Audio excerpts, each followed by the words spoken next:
अध्याय 4। जीसस यात्रा से थके मांदे वैसे ही कुएं पर बैठ गए। दोपहर का समय था। समरिया की एक स्त्री वहां पानी भरने आई। जीसस ने उससे कहा, मुझे पानी पिलाओ। जीसस के पानी मांगने पर समरिया की वह स्त्री, जो कट्टर यहूदियों द्वारा नीचा समझे जाने वाले संप्रदाय की थी, हैरान होकर जीसस से पूछती है, आप यहूदी होकर मुझसे समरिया की स्त्री से पानी क्यों मांग रहे हैं? जीसस ने उसको उत्तर दिया, यदि तू परमात्मा के वरदान को जानती और जानती कि वह कौन है जो तुझसे कह रहा है मुझे पानी पिला, तो तू उससे मांगती और वह तुझे जीवन जल देता। क्राइस्ट के जवाब से साफ पता चलता है कि यहूदियों और गैर यहूदियों के, समरिया के लोगों को मान्यता देने या ना देने से कोई फर्क नहीं पड़ता। जहां तक आत्मा का सवाल है, उसका ऊंची या नीची जाति, वर्ग, रंग या राष्ट्रीयता से कोई संबंध नहीं। सच्चे दिल से परमात्मा से मिलाप चाहने वाले हर इंसान को यह जीवन जल, यह अमृत मिल सकता है, जो उसे परमात्मा के पास वापस ले जाकर अमर जीवन प्रदान करेगा। जीवन जल को संसार का साधारण जल समझने की भूल नहीं करनी चाहिए, क्योंकि यह जल तो वो दिव्य अमृत है जो हम सबके अंदर है। इसे केवल समकालीन गुरु से ही प्राप्त किया जा सकता है, जैसे क्राइस्ट के समय में लोग इसे उनसे प्राप्त कर सकते थे। इसे वर्ड, शब्द, नाम, अमृत, शब्द की धारा तथा अन्य कई नामों से भी पुकारा जाता है। इसलिए जीसस उस स्त्री से कहते हैं, तुम समरिया की होने की चिंता मत करो, इसका कोई महत्व नहीं है। महत्वपूर्ण तो वह शब्द, वह अमृत है। इसलिए जब हम किसी गुरु से मिलते हैं तो उनसे हमें केवल एक ही चीज मांगनी चाहिए, और वो है अमृत यानी शब्द। फिर वे कहते हैं, जो कोई यह पानी पिएगा वह फिर प्यासा होगा। कुल मालिक हमें इस संसार की कोई भी चीज दे दे, हम कितने ही अमीर क्यों ना हों, हमारे बैंक के खाते में अरबों रुपए भी क्यों ना हों, फिर भी हमें और ज्यादा की चाह रहती है।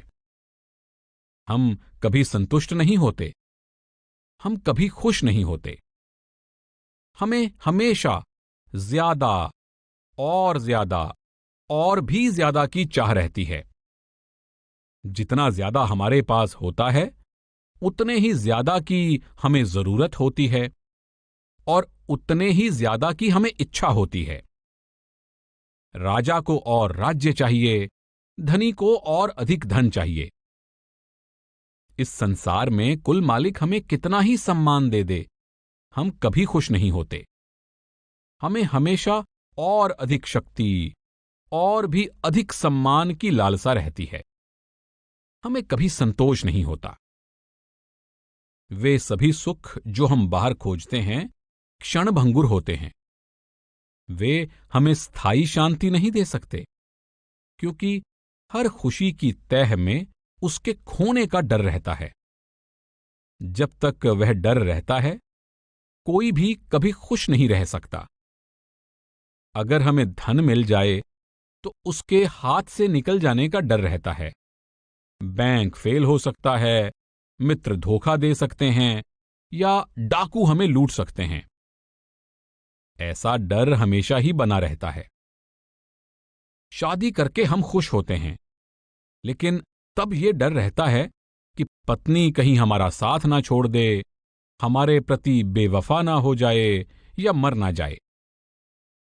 परंतु जो कोई वह जल पिएगा जो मैं उसे दूंगा, उसे फिर कभी प्यास नहीं लगेगी।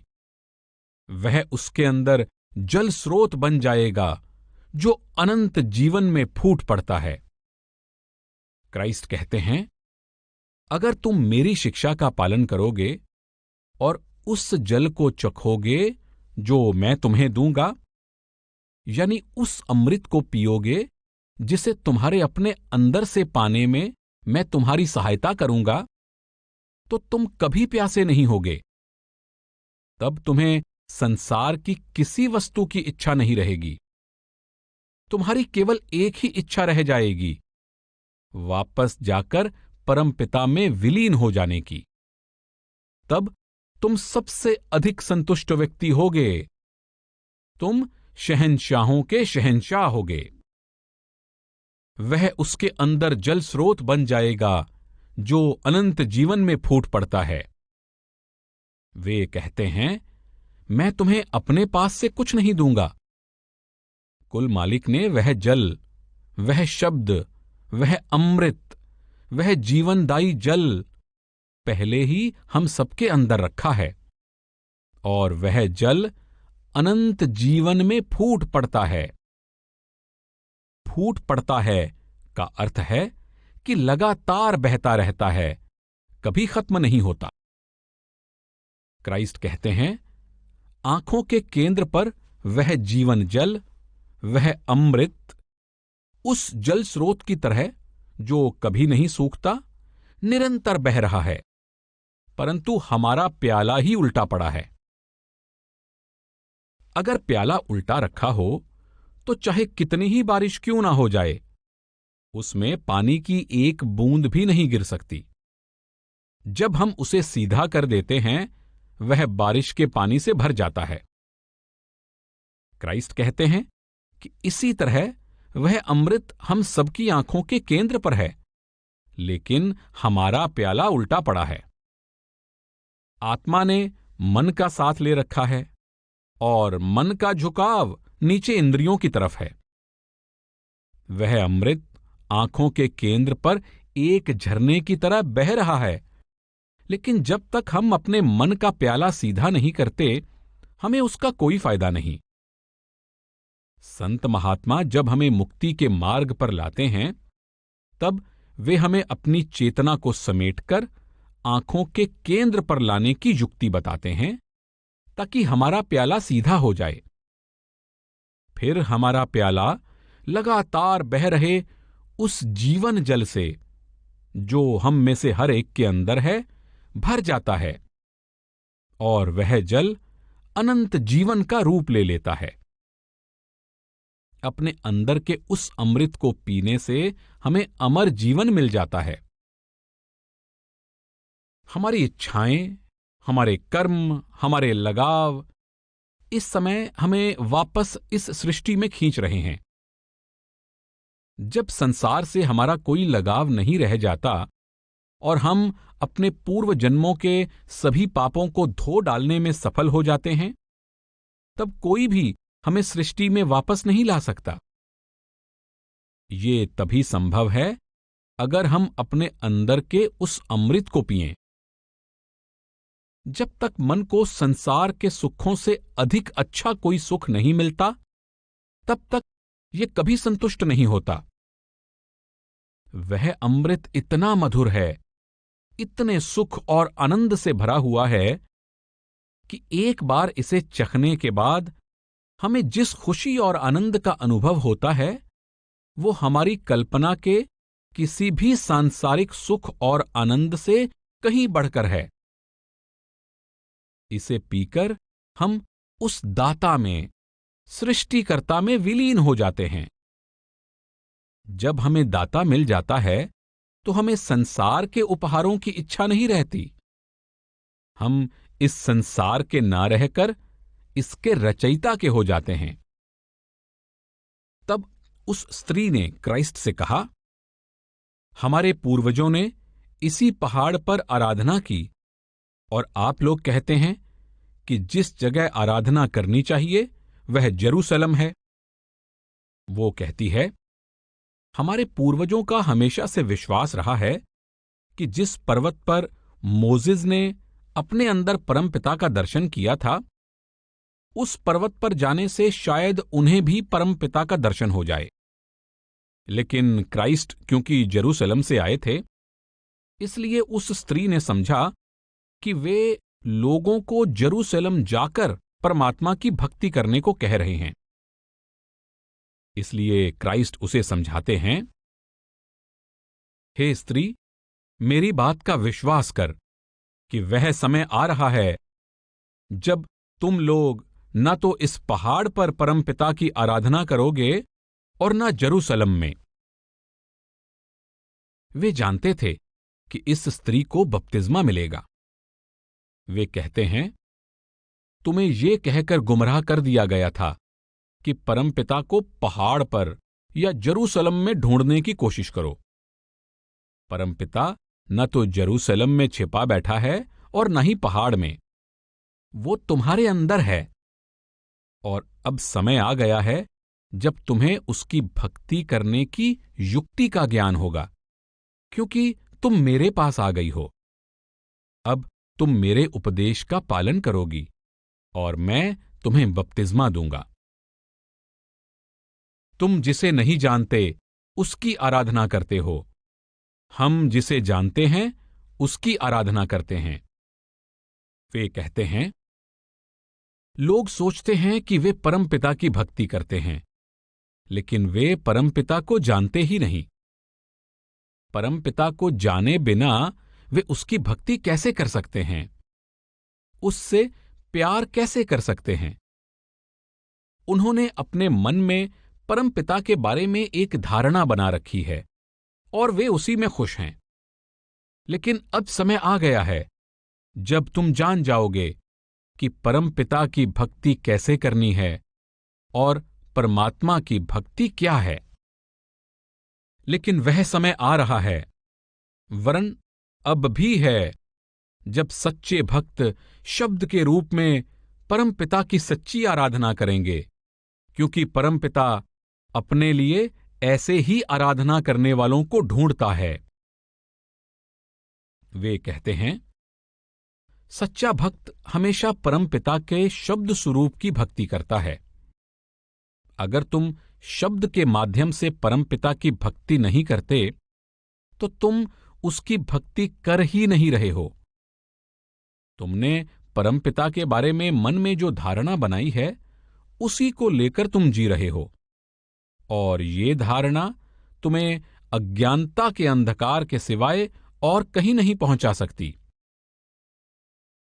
क्योंकि परमपिता अपने लिए ऐसे ही आराधना करने वालों को ढूंढता है। वे कहते हैं, तुम्हारा परमपिता शब्द रूप में अपनी भक्ति चाहता है। अगर तुम शब्द रूप में परमपिता की भक्ति नहीं करते तो तुम उसकी भक्ति कर ही नहीं रहे। तुम तो उसकी भक्ति कर रहे हो जिसका अस्तित्व ही नहीं है। तुम परमपिता की उस छवि की भक्ति कर रहे हो जो तुमने अपने मन में बनाई है। फिर उस स्त्री को संबोधित करके वे कहते हैं, लेकिन तुम चिंता मत करो, तुम मेरे पास आ गई हो, और अब मैं तुम्हें बताऊंगा कि किस प्रकार शब्द के रूप में परमपिता की भक्ति करनी है। परमात्मा शब्द है और जरूरी है कि उसकी आराधना करने वाले शब्द के रूप में उसकी सच्ची आराधना करें। हमें शब्द की भक्ति क्यों करनी चाहिए? जीसस कहते हैं, क्योंकि परमात्मा शब्द है। शब्द और परमपिता में कोई अंतर नहीं है। शुरू में ही जीसस ने हमें समझाया था कि शब्द, सृजनात्मक शक्ति और परमपिता एक हैं। अगर हम अपने अंदर शब्द से जुड़ जाते हैं तो हम परमात्मा से जा मिलते हैं। इसलिए वे कहते हैं कि शब्द की भक्ति ही परमात्मा की भक्ति है। परमपिता की भक्ति करने के लिए किसी पूजा या कर्मकांड की जरूरत नहीं होती। उसे पाने के लिए कठोर तपस्या नहीं करनी पड़ती। जब तक तुम्हारा ध्यान आंखों के केंद्र से नीचे है और तुम परमपिता को बाहर किसी मंदिर, प्रार्थना भवन या पुस्तक में या फिर किसी तालाब, पहाड़ या शहर में खोजने की कोशिश कर रहे हो, तब तक तुम उसकी भक्ति कर ही नहीं रहे। जब तुम अपने ध्यान को समेटकर आंखों के केंद्र पर लाने में सफल हो जाते हो और अपने अंदर परमात्मा की आवाज में, शब्द में ध्यान मग्न हो जाते हो, तभी तुम परमपिता की भक्ति करते हो। अपनी भक्ति के लिए परमपिता का अपना विधान है। वह अपने शब्द स्वरूप की भक्ति ही स्वीकार करता है। जब जीसस के शिष्यों ने उनसे कुछ खाना खाने को कहा तो वे बोले, मेरे पास खाने के लिए ऐसा भोजन है जिसे तुम नहीं जानते। हम खाना क्यों खाते हैं? शरीर का पोषण करने के लिए। लेकिन खाना खाने से हमारी आत्मा का पोषण नहीं होता। मनुष्य जन्म हमें परमपिता की भक्ति करके वापस जाकर उसमें विलीन हो जाने के लिए मिला है। लेकिन जब तक हम शब्द के मार्ग पर नहीं चलते, हम अपने जीवन का उद्देश्य पूरा नहीं कर सकते। इसलिए जीसस कहते हैं कि जीने के लिए उनके पास दुनिया के भोजन से कहीं अधिक उत्तम वस्तु है। वे कहते हैं, मेरा भोजन शब्द है, यही मेरा पोषण करता है और मुझे जीवन देता है। मेरा भोजन यह है कि मैं अपने भेजने वाले की इच्छा के अनुसार चलूं और उसका काम पूरा करूं। परमपिता ने मुझे इस संसार में एक विशेष उद्देश्य से भेजा है और वो उद्देश्य है उसका काम पूरा करना। जिसने मुझे भेजा है उसके हुक्म में रहना ही मेरा काम है। मैं अपनी इच्छा से, अपने माता पिता की इच्छा से या अपने कर्मों के फलस्वरूप तुम्हारे स्तर पर नहीं आया हूं। मैं अपने परम पिता की इच्छा से, उसके द्वारा सौंपा गया काम करने के लिए आया हूं और उसकी इच्छा के अनुसार जीना चाहता हूं, क्योंकि मेरी अपनी कोई इच्छा नहीं है। मैं मन और माया के दायरे से ऊपर उठ चुका हूं। तुम अभी मन के अधीन होकर जी रहे हो और ये कोई जीना नहीं है। क्या तुम नहीं कहते कि फसल की कटनी होने में अब भी 4 महीने शेष हैं? वे कहते हैं, परमात्मा की भक्ति न करने के लिए हम हमेशा बहाने बनाते हैं। सोचते हैं कि भक्ति करने की इतनी जल्दी भी क्या है। हम अभी जवान हैं और हमारे बच्चे छोटे हैं। जब हम और बड़े हो जाएंगे तो हमारे बैंक के खाते में बहुत सा पैसा जमा हो जाएगा। तब हम अपने काम से रिटायर हो जाएंगे और परमपिता की भक्ति करने के लिए कोई एकांत स्थान या समुद्र तट ढूंढ लेंगे। हम हमेशा अपने जीवन का वही हिस्सा परमपिता की भक्ति में लगाने की सोचते हैं जो सबसे खराब है। जब हम जवान होते हैं तो इंद्रियों के भोगों में मग्न रहते हैं और संसार के कार्यों में व्यस्त रहते हैं। और जब हम बूढ़े हो जाते हैं और इंद्रियों का सुख नहीं भोग सकते, जब इंद्रियां हमारा साथ नहीं देती, तब हमें परमपिता की याद आती है। अपने जीवन का केवल वही हिस्सा हम परमपिता को देना चाहते हैं। तब भला हम उसकी कितनी भक्ति कर सकते हैं? हमें परमपिता को अपने जीवन का सबसे खराब हिस्सा नहीं, बल्कि सबसे अच्छा हिस्सा देना चाहिए। मनुष्य देह दुर्लभ है। इस देह में रहते हुए हम परमपिता की भक्ति कर सकते हैं और उसके पास वापस जा सकते हैं। इसलिए क्राइस्ट हमारे मन में ये अच्छी तरह बिठा देना चाहते हैं कि परमपिता की भक्ति को हमें किसी भी बहाने से टालना नहीं चाहिए। अब भी 4 महीने बाकी हैं का अर्थ है रूहानी अभ्यास के लिए अभी बहुत समय है। हम सोच लेते हैं कि अभी हम जवान हैं, दुनिया के सुखों को भोग लें और जब हम और बड़े हो जाएंगे तब हमारे पास रूहानी अभ्यास के लिए काफी समय होगा। सच तो यह है कि अगर आप छोटी उम्र में ही इस मार्ग पर आ जाते हैं तो कम से कम ज्यादा कचरा, ज्यादा बोझ जमा नहीं करते। ये नहीं कहा जा सकता कि बूढ़ा व्यक्ति रूहानी अभ्यास को अधिक समय दे सकता है। उसका मन अधिक फैला होता है। इस संसार में उसकी जड़ों की पकड़ बहुत मजबूत हो चुकी होती है और उसे हर जड़ को उखाड़ना पड़ता है। अगर एक जवान व्यक्ति अपनी जड़ों को फैलने ना दे तो उसके लिए उन जड़ों को निकालना आसान होगा। जिस किसी को भी इस मार्ग पर आने का मौका मिल जाता है, उसे दीक्षा मिलने के बाद पूरी लगन से अभ्यास करना चाहिए। देखो, मैं तुमसे कहता हूं, अपनी आंखें उठाकर खेतों को देखो, क्योंकि वे कटनी के लिए पक चुके हैं। आंखें उठाकर का मतलब है अपने फैले हुए ध्यान को समेटकर दोनों आंखों के केंद्र पर लाना। हमारे शरीर में मन और आत्मा की गांठ बंधी हुई है और उसका स्थान दोनों आंखों के केंद्र पर है। अगर हम कुछ भूल गए हैं और उसे याद करना चाहते हैं तो हमारा हाथ अपने आप माथे पर चला जाता है, शरीर के किसी और हिस्से पर नहीं जाता। इसलिए इस स्थान का संबंध हमारी सोच के केंद्र से है। क्राइस्ट ने इसका जिक्र एक आंख या हमारे घर का द्वार कहकर भी किया है। हमारी इंद्रियां हमारी आत्मा को आंखों के केंद्र से नीचे की ओर खींच रही हैं और हमारा ध्यान शरीर के 9 द्वारों यानी 2 आंखें, 2 कान, नाक के 2 सुराख, मुंह और नीचे के 2 सुराख के जरिए सारे संसार में फैल रहा है। इसलिए क्राइस्ट कहते हैं, जब तक तुम आंखों के केंद्र से नीचे हो, तुम परमपिता की भक्ति नहीं कर रहे हो, क्योंकि तुम्हारा शब्द के साथ संपर्क नहीं है।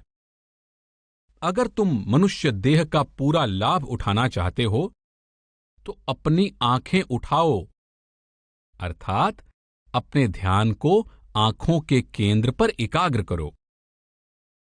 अपने ध्यान को समेटकर आंखों के केंद्र पर, जहां मन को स्थिर किया जा सकता है, वापस लाने का जिक्र साम्स यानी भजन संहिता में मिलता है। स्थिर हो जाओ और जान लो कि मैं ही परमात्मा हूं। हमारा रूहानी सफर आंखों के केंद्र से शुरू होता है और जब हम गुरु के निर्देशों के अनुसार मन को अंतर में इस बिंदु पर एकाग्र कर लेते हैं, तभी हम परमात्मा को जान सकते हैं। क्राइस्ट कहते हैं, जब तुम आंखों के केंद्र पर आने में सफल हो जाते हो और वहां अपने मन को एकाग्र कर लेते हो, तब खेतों को देखो, क्योंकि वे कटनी के लिए पक चुके हैं। इसका मतलब है कि जब तुम अपनी चेतना को आंखों के केंद्र पर ले आते हो, तो समझ लो कि तुम्हारे रूहानी अभ्यास की फसल पककर कटाई के लिए तैयार है और अब तुम इसे बटोरना शुरू कर सकते हो। अंतर के उस केंद्र पर कुल मालिक निरंतर तुम्हारी प्रतीक्षा कर रहा है। वहां दिन रात अमृत बरस रहा है। वह अमृत शब्द है, वह प्रकाश है जिसमें संगीत है। शब्द तुम्हें तुम्हारी मंजिल पर, जो शांति और परम आनंद का अविनाशी धाम है, पहुंचाने के लिए वहां तुम्हारा इंतजार कर रहा है। लेकिन जब तक तुम अपने ध्यान को समेटकर आंखों के केंद्र पर नहीं ले आते, तब तक तुम उस शब्द से, परम पिता से संपर्क स्थापित नहीं कर सकते और वापस अपनी मंजिल पर, अपने स्रोत पर नहीं पहुंच सकते। इसलिए वे समझाते हैं कि किसी भी कारण से अपने रूहानी अभ्यास को मत टालो। अपने समय का सही उपयोग करो और अपनी चेतना की धारा को समेटकर आंखों के केंद्र पर ले आओ। तुम्हारे लिए फसल तैयार है। वहां परम पिता तुम्हारा इंतजार कर रहा है। काटने वाला मजदूरी पाता है और अमर जीवन के लिए फल बटोरता है। ताकि बोने वाला और काटने वाला दोनों मिलकर आनंद मनाएं। ये बहुत सुंदर कथन है। जो कोई भी कड़ी मेहनत करता है उसे उचित इनाम मिलता है। जो संतों की शिक्षा का पालन करता है और सच्चे दिल से रूहानी अभ्यास करता है, उसे निश्चित रूप से इनाम के रूप में रूहानी अभ्यास की मजदूरी मिलेगी। और वह इनाम क्या है? अमर जीवन के लिए फल। वह फल जो उसे अमर जीवन देगा। अभी हमारी हालत यह है कि हर मौत के बाद हमें फिर जन्म लेना पड़ता है, और जन्म लेते ही मृत्यु फिर हमारी आंखों के सामने नाचने लगती है। इसलिए वे कहते हैं, अगर तुम अपनी चेतना को, अपनी सुरत को आंखों के केंद्र पर लाने में सफल हो जाओगे, तो शब्द से तुम्हारा नाता जुड़ जाएगा, और शब्द से नाता जुड़ जाने पर तुम्हें अपने रूहानी अभ्यास का फल या असली मजदूरी मिलेगी। तब आत्मा पवित्र हो जाएगी और फिर कोई तुम्हें सृष्टि में वापस नहीं खींच सकेगा। इस समय हमारा लगाव संसार के पदार्थों से है, और यह लगाव निरंतर हमें संसार की ओर खींच रहा है। जब हम अंतर में शब्द से जुड़ जाएंगे तो हमारे सारे सांसारिक बंधन कट जाएंगे। वह शब्द हमें इस सृष्टि से निकालकर सृष्टिकर्ता के पास वापस ले जाएगा। क्राइस्ट कहते हैं, यही वह मजदूरी है जो तुम्हारा इंतजार कर रही है, लेकिन शर्त यह है कि तुम पूरी लगन के साथ रूहानी अभ्यास करो। तुम्हें अमर जीवन मिलेगा, ताकि बोने वाला और काटने वाला दोनों मिलकर आनंद मनाएं। वे कहते हैं, तुम्हें खुशी होगी कि तुमने दुखों से भरे इस संसार से छुटकारा पा लिया है, और गुरु खुश होंगे कि जो काम उन्हें सौंपा गया था वह पूरा हो रहा है। अपने शिष्य की सफलता पर अध्यापक का खुश होना स्वाभाविक है। मैंने तुम्हें वह फसल काटने के लिए भेजा जिसके लिए तुमने परिश्रम नहीं किया था।